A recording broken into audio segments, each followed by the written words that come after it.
మనం గత కార్యక్రమంలో మంగుమచ్చలకు సంబంధించి పైపూత మందుకి అంటే జాజికాయలు పాలు కలిపేసి పూతమందగా తయారు చేసుకుని ఎలా వాడుకోవాలో తెలుసుకోవడం జరిగింది. ఈ వీడియోలో మరి కడుపులోకి కూడా ఔషధాన్ని ఎలా తయారు చేసుకుని వాడుకోవాలో తెలుసుకోబోతున్నాం. ఈ యొక్క సమస్య కొద్దిగా ఉన్నప్పుడు కేవలం పైపూత మందులతోనే చాలా వరకు 90% మందికి తగ్గిపోయేటువంటి పరిస్థితి ఏర్పడుతూ ఉంటుందన్నమాట. కానీ పరిస్థితి మరి సమస్య ఎక్కువగా ఉన్నప్పుడు చాలా కాలం నుంచి ఉన్నప్పుడు పైపూత మందుతో పాటు మరి కడుపులో కూడా కొన్ని రకాలైన ఔషధాలు వాడుకోవడం వల్ల ఫలితాలు మరింత శీఘ్రంగా సమర్థవంతంగా వెంటనే కలిగేందుకు అవకాశం ఏర్పడుతుంది. మరి అలాంటి కడుపులోకి వాడదగ్గ ఔషధాల్లో క్షేమదాయకమైనటువంటి ఔషధాల్లో సైడ్ ఎఫెక్ట్స్ లేకుండా అన్ని సైడ్ బెనిఫిట్స్ ఉంది అత్యంత త్వరగా గుణాన్ని కలిగించదగ్గ ఔషధాల్లో ఇప్పుడు మనం కొన్ని రకాలైన ఔషధాలు తెలుసుకోబోతున్నాం. వాటిల్లో ఒక ఫార్ములా గురించి ఇప్పుడు ఈ యొక్క కార్యక్రమంలో తెలుసుకోబోతున్నాం. ఆ యొక్క ఔషధం తయారీకి కావాల్సినటువంటి పదార్థాలు 3.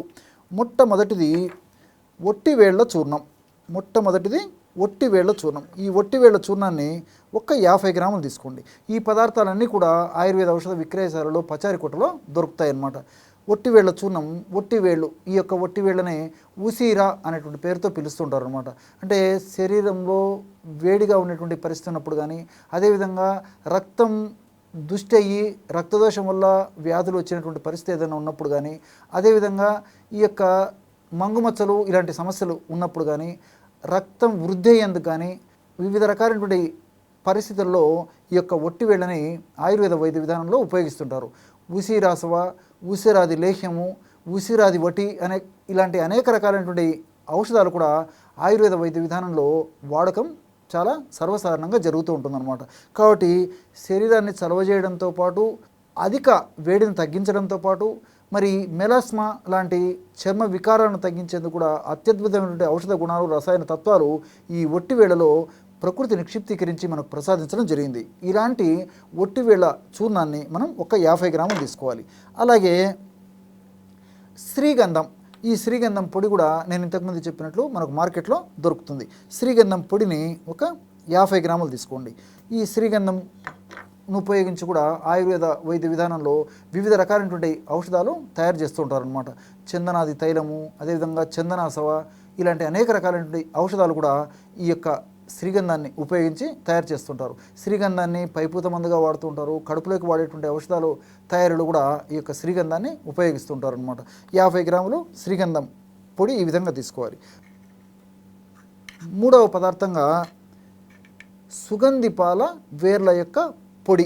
ఈ సుగంధిపాల సుగంధి, గంధము అంటే వాసన, సు అంటే మంచి వాసన, చాలా సువాసన భరితంగా ఉంటుంది. ఈ సుగంధిపాల వేర్లని మనం ముక్కు వద్ద పెట్టి వాసన చూసినట్లయితే అంత మధురమైనటువంటి ఆ యొక్క వాసన ఆ యొక్క సుగంధిపాల వేర్ల నుంచి వస్తూ ఉంటుందన్నమాట. ఈ సుగంధిపాల వేర్ల యొక్క పొడిని మనం 50 గ్రాములు తీసుకోవాలి. సుగంధిపాల వేర్లను కూడా ఆయుర్వేద ఔషధాల తయారీలో ముఖ్యంగా శారిబాద్యరిష్ట అనేటువంటి ఈ యొక్క ఔషధ తయారీలో, అదేవిధంగా ఈ యొక్క శారిబాద్యాసవ, శారిబాద్యారిష్ట అనేటువంటి ఔషధాల తయారీలో, శారిబాది ఘృతం అనేటువంటి ఔషధాల తయారీలో, శారిబాది లేహ్యం అనేటువంటి ఔషధం తయారీలో, ఇలా అనేక రకాలైనటువంటి ఆయుర్వేద ఔషధాల తయారీలో రక్త శుద్ధికి, రక్త వృద్ధికి, చర్మ వికారాలకి, మరి ఇలాంటి చర్మానికి సంబంధించినటువంటి జబ్బులు తగ్గేందుకు కూడా ఈ యొక్క సుగంధి పాలని ఆయుర్వేద వైద్య విధానంలో పైపూత మందుగా ఉపయోగిస్తుంటారు. అదేవిధంగా కడుపులో కూడా కొన్ని రకాలైనటువంటి ఔషధాల్లో కలిపేసి ఈ యొక్క సుగంధి పాలను వాడుతుంటారు అనమాట. అలాంటి సుగంధి పాల వేర్ల యొక్క పొడిని మనం 50 గ్రాములు తీసుకోవాలి. ఈ 3 పదార్థాలు అంటే ఒట్టివేళ్ల పొడి, శ్రీగంధం పొడి, సుగంధి పాల వేర్ల యొక్క పొడి, ఈ మూడింటిలో కూడా మెలనిన్ అనేటువంటి రంజక పదార్థాన్ని తగ్గించేందుకు, అదేవిధంగా రక్తాన్ని శుద్ధి చేసేందుకు, రక్తాన్ని వృద్ధి చేసేందుకు, రక్త వికారాలను తగ్గించేందుకు అద్భుతమైనటువంటి ఔషధ గుణాలు ఈ 3 పదార్థాలు కూడా పొందపరచడం వల్ల ఈ 3 పదార్థాలను కలిపి మనం ఔషధంగా తయారు చేసుకుంటున్నాం. కాబట్టి ఫలితాలు మరింత త్వరగా వచ్చేందుకు అవకాశం ఏర్పడుతుందన్నమాట. చూశారు కదా, కేవలము 1 నిమిషం లేదా 1 నిమిషంలోపే బ్రహ్మాండమైనటువంటి ఈ యొక్క మంగుమచ్చల వ్యాధిని తగ్గించేందుకు కడుపులోకి వాడేటువంటి ఔషధం రెడీ అయిపోయింది. ఈ విధంగా తయారు చేసుకున్నటువంటి ఔషధాన్ని ఒక గాజు సీసాలో నిల్వ ఉంచుకొని మనం వాడుకుంటుండాలి.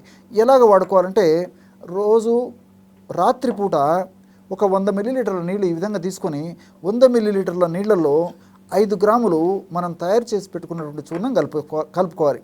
100 మిల్లీలీటర్ల నీళ్ళల్లో మనం 3 పదార్థాలు కలిపి తయారు చేసుకున్నాం కదా, ఒట్టివేళ్ళు, శ్రీగంధము, అదేవిధంగా సుగంధిపాల వేర్ల పొడి కలిపి తయారు చేసుకున్నాం కదా.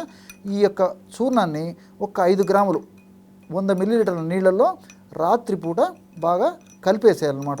ఈ విధంగా ఒక పావు నిమిషము లేదా ఒక అర నిమిషం కలిపేసరికి పదార్థం అంతా కూడా బాగా నీళ్ళలో కలిసిపోతుంది.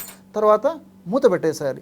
మూత పెట్టేసేసి ఉదయం పూట వడగట్టేసేసి ఆ వడగట్టినటువంటి ఆ యొక్క పదార్థాన్ని సేవించాలి, అంటే ద్రవాన్ని సేవించాలి. అట్లే ఉదయం పూట కూడా 100 మిల్లీలీటర్ల నీళ్లు తీసుకోవాలి. 100 మిల్లీలీటర్ల నీళ్ళల్లో ఈ యొక్క చూర్ణాన్ని ఒక 5 గ్రాములు అంటే ఒక టీ స్పూన్ కలపాలి. రాత్రి వరకు అలాగే ఉంచేసేసి తర్వాత వడగట్టేసేసి ఆ యొక్క పదార్థాన్ని రాత్రి మరలా సేవించాలి. ఈ విధంగా క్రమం తప్పకుండా రోజు 2 సార్లు ఈ యొక్క ఔషధాన్ని ఈ పద్ధతిలో వాడుకోవడం వల్ల ముఖం మీద వచ్చేటువంటి మంగుమచ్చల సమస్యకు చాలా చక్కటి పరిష్కారం దొరుకుతుంది.